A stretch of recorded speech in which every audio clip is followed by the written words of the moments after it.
Video ನೋಡ್ತಾ ಇರೋರಿಗೆ ನಮಸ್ಕಾರ. ವಿಡಿಯೋ ಕೊನೆವರೆಗೂ ನೋಡಿ. ಇಷ್ಟ ಆದರೆ ಸಬ್ಸ್ಕ್ರೈಬ್ ಮಾಡಿಕೊಂಡು ಸಪೋರ್ಟ್ ಮಾಡಿ. ಇಷ್ಟ ಆದರೆ ಲೈಕ್ ಮಾಡಿ, ಇಷ್ಟ ಆಗದೇ ಇದ್ದರೆ ಡಿಸ್ಲೈಕ್ ಮಾಡಿ. ಸೊ ಇವತ್ತಿನ ವಿಡಿಯೋ ಬಂದು ದುನಿಯಾ ವಿಜಯ್ ಹಾಗೂ ಉಪೇಂದ್ರ ಅವರ ಬಗ್ಗೆ. ಸಲಗಾಯಿಂದ ಫಾರ್ಮ್ಗೆ ಬಂದು ಭೀಮಾಯಿಂದ ಒಳ್ಳೆ ಫ್ಲೋ ಹೋಗ್ತಾ ಇರೋ ದುನಿಯಾ ವಿಜಯ್ ಸರ್ಗೆ ಮಾರುತ್ತಾ ಬೇಕಾ ಗೊತ್ತಿಲ್ಲ, ಅವರ ವೈಯಕ್ತಿಕ ಡಿಸಿಷನ್ನು. ಬಟ್ ಆ ಟ್ರೇಲರು, ಆ ಟೀಸರು ನೋಡಿದಾಗ ನನಗಂತೂ ಏನೂ ಇಂಪ್ರೆಸಿವ್ ಆಗಿರೋ ಎಲಿಮೆಂಟ್ಸ್ ಇಲ್ಲ, ಒಂದು ಶಾರ್ಟ್ ಇಲ್ಲ. ಅದೇ ಓಲ್ಡ್ ಥೀಮು, ಒಂದು ಗ್ಯಾಂಗ್ಸ್ಟರ್, ಏನೋ ಸುಡುಗಾಡು ಗೊತ್ತಿಲ್ಲ. ಅಕ್ಟೋಬರ್ 30th ಏನೋ ಮೂವಿ ರಿಲೀಸ್ ಆಗ್ತಾಯಿದೆ. ಐ ಡೋಂಟ್ ನೋ, ನನಗೆ ಆ ಸಿನಿಮಾ ನಾನು ಫಾಲೋ ಮಾಡ್ತಾ ಇಲ್ಲ. ಸೊ ಫಾಲೋ ಥರ ಮಾಡದೇ ಇಲ್ಲ. ಎಸ್ ನಾರಾಯಣ್ ಅವರು ಡೈರೆಕ್ಟ್ ಮಾಡ್ತಾ ಇದ್ದಾರೆ, ಕೆ ಮಂಜು ಅವರು ಪ್ರೊಡ್ಯೂಸ್ ಮಾಡ್ತಾ ಇದ್ದಾರೆ. ಎಸ್ ನಾರಾಯಣ್ ಅವರು ಒಂದು 2-3 ಸಾಂಗ್ ಹಂಗೆ ನೋಡಿದೆ.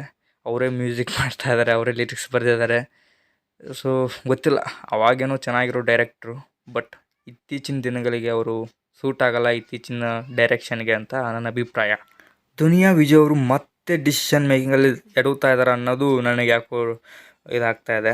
ಯಾಕಂದರೆ ತೆಲುಗಲ್ಲಿ ಬಾಲಯ್ಯ ಅವ್ರ ಜೊತೆ ವೀರಸಿಂಹ ರೆಡ್ಡಿ ಮಾಡಿದಾಗಲೂ ನನಗೆ ಅಷ್ಟು ಡಿಸಪಾಯಿಂಟ್ ಆಗಿತ್ತು. ಏನು ಗುರು ಕ್ಯಾರೆಕ್ಟರ್ ಬರೆದಿದ್ದಾರೆ ಅವ್ರದ್ದು ಅಂತ. ಸೊ ಇದನ್ನು ನೋಡಿದ್ರೂ ಕೂಡ ಅದೇ ಅನ್ನಿಸ್ತಾ ಇದೆ. ಸ್ವಲ್ಪ ಡಿಸಪಾಯಿಂಟ್ ಮಾಡ್ತಾರೆ ಅವ್ರ ಫ್ಯಾನ್ಸ್ಗೆ ಈ ಸಲ ಅಂತ ಅನ್ಬೋದು. ಸೊ ಅಲ್ಲೇ ಚೆನ್ನಾಗಿ ನಡೀತಾ ಇತ್ತು. ಲ್ಯಾಂಡ್ ಲಾರ್ಡ್ ಬರ್ತಿದೆ, ಮುಂದೆ ಅವರೇ ಡೈರೆಕ್ಟ್ ಮಾಡ್ತಾ ಇದ್ದಾರೆ. ಸೊ ಇನ್ನಷ್ಟು ಅವ್ರ ಜೊತೆಗಿರುವಂಥ ಡೈರೆಕ್ಟರು ಡೈರೆಕ್ಟ್ ಮಾಡ್ತಾ ಇದ್ದಾರೆ. ಅವನ್ನೆಲ್ಲ ಮಾಡ್ಕೋದು ಎಸ್ ನಾರಾಯಣ್ ಅವ್ರ ಜೊತೆ ಮಾಡಬೇಕಿತ್ತು ಅನ್ನೋ ಡೌಟು. ಮಾಡಿದ್ದಾರೆ. ಸೊ 30th ನನಗಂತೂ ಇಂಪ್ರೆಸ್ ಆಗಿರೋ ಯಾವ ಎಲಿಮೆಂಟ್ ಇಲ್ಲ. ಸೊ ನಾನು ಸಿನಿಮಾಗೆ ಹೋಗೋದಂತೂ ಡೌಟ್ ಏನು ಹೋಗೋದು ಇಲ್ಲ, ಆ ಥರ ಆಗಿದೆ. ಇನ್ನು ಉಪೇಂದ್ರ ಅವರು ಒಳ್ಳೆ ಡೈರೆಕ್ಟರು, ನಂಬರ್ 1 ಡೈರೆಕ್ಟರು. ಯಾಕೋ ಗೊತ್ತಿಲ್ಲ, ಅವರಿಗೆ ಡಿಸಿಷನ್ ಮೇಕಿಂಗಲ್ಲಿ ತುಂಬಾ ಎಡುತ್ತಾರೆ. ಯಾಕತ್ತಾ ನೀವು ನೋಡಿ, ಅವರು ಇತ್ತೀಚೆಗೆ ಬಂದಂಥ ಯಾವ ಸಿನಿಮಾ ಅಷ್ಟು ನಿಮ್ಗೆ ಸ್ಯಾಟಿಸ್ಫೈಯಿಂಗ್ ಆಗಿದೆ, ನಾನು ಡೈರೆಕ್ಟ್ರಾಗಿ ಹೇಳ್ತಾ ಇಲ್ಲ, ಆ್ಯಸ್ ಅ ಆ್ಯಕ್ಟರಾಗಿ ನೋಡಿ, ಯಾವುದೂ ಇಲ್ಲ, ಕಾಣಿಸೋದೇ ಇಲ್ಲ ಆ ಥರ. ಈಗ ಯಾಕೋ 45 ಸ್ವಲ್ಪ ಸದ್ದು ಮಾಡ್ತಾಯಿದೆ, ಅದು ಅರ್ಜುನ್ ಜನ್ಯ ಅವ್ರದ್ದು. ಅದು ಬಿಟ್ಟರೆ ಲೈನಪ್ನಲ್ಲಿ ಯಾವುದೂ ಸಿನಿಮಾ ಚೆನ್ನಾಗಿರೋದು ಇಲ್ಲವೇ ಇಲ್ಲ. ಭಾರ್ಗವ್ ಮಾಡ್ತಾಯಿದ್ದಾರೆ ನಾಗಣ್ಣ ಅವ್ರ ಜೊತೆ. ಐ ಡೋಂಟ್ ನೋ, ಅದು ಟೀಸರ್ ಬಿಟ್ಟಿದ್ದಾರೆ, ಏನೂ ಇಲ್ಲ.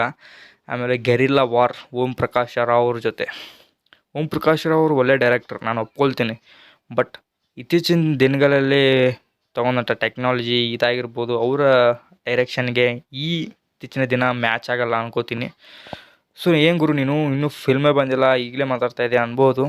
ಬಟ್ ಅವರ ಈ ಡಿಸಿಷನ್ ಮೇಕಿಂಗ್ ತುಂಬಾ ತಪ್ಪಾಗೋ ಚಾನ್ಸಸ್ ತುಂಬ ಇದೆ. ಸೊ ಗೊತ್ತಿಲ್ಲ, ಉಪೇಂದ್ರ ಅವರು ಕಂಪ್ಲೇಂಟೇ ನನಗಿದೆ, ಡೈರೆಕ್ಷನಲ್ಲಿ ಏನಿಲ್ಲ. ಬಟ್ ಆ್ಯಸ್ ಅ ಆ್ಯಕ್ಟರಾಗಿ ತುಂಬಾ ಡಿಸಪಾಯಿಂಟ್ ಮಾಡಿದ್ದಾರೆ. ಇತ್ತೀಚಿನ 10 ವರ್ಷಗಳಲ್ಲಿ ಅವ್ರದ್ದು ಯಾವುದಾದ್ರೂ ಒಂದು ಹಿಟ್ ಸಿನಿಮಾ ನನಗಿದ್ದರೆ ಕಮೆಂಟ್ ಹಾಕಿ, ನಾನು ನೋಡಿಲ್ಲ. ಸೊ ತುಂಬಾ ಎಡವಿದ್ದಾರೆ ಇತ್ತೀಚಿನ ದಿನಗಳಂತೂ. 10 ವರ್ಷ ಆಯಿತು ಅವರು ಒಂದು ಒಳ್ಳೆ ಹಿಟ್ ಕೊಟ್ಟು ಆ್ಯಸ್ ಅ ಆ್ಯಕ್ಟರ್. ಸೊ ನೋಡೋಣ 45ಇಂದ ಅದು ನೆರವೇರುತ್ತಾ ಅಂತ. ಬಟ್ 45 ಆದಮೇಲೆ ತುಂಬ ಡಿಸಪಾಯಿಂಟ್ಮೆಂಟ್ ಕಾಯ್ದಿದೆ ಅಂತ ನನ್ನ ಅಭಿಪ್ರಾಯ. ಸೊ ಇವತ್ತಾಗಿತ್ತು ಗೈಸ್ ಇವತ್ತಿನ ವೀಡಿಯೋ. ಸೊ ಮುಂದಿನ ವೀಡಿಯೋ ಸಿಗ್ತೀನಿ.